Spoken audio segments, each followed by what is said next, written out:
Draw কিংবা draw হওয়ার সম্ভাবনা বেশি।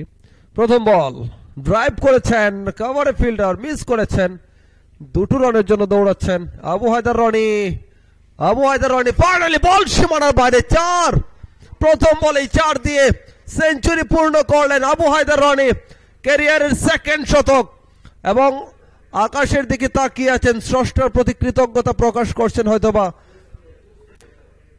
আবু হায়দার রনি দল হারতে পারে, তিনি কিন্তু হারার পাত্র নয়। অনেক অনেক অভিনন্দন। এই চলমান এনসিএল এ তিনি প্রথম শ্রেণীর ক্রিকেটে 2 শতক আদায় করলেন।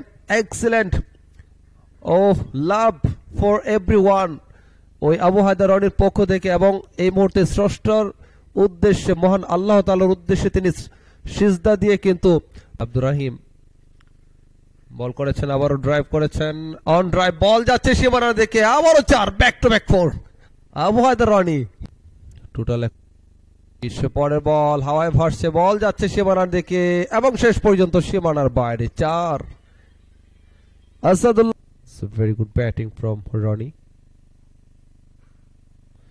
পরের বল ফাইনালি আরো একটি বড় 6 রনির ব্যাট থেকে। রনি এক্সেলেন্ট ব্যাটিং এবং সবাইকে কিন্তু এই মুহূর্তে বাউন্ডারির উপরে দাঁড় করিয়েছেন, স্কোয়ার লেগের উপর দিয়ে আরো একটি 6। হাফ চান্স ছিল টেস্ট। আবু হায়দার রনি তিনি বড় শট খেলবেন, সিঙ্গেল ডাবলস খেলবেন, সেটি কিন্তু অনুমান করেছেন অনেক আগেই। জাস্ট তার ক্যাচটা লুফে নিতে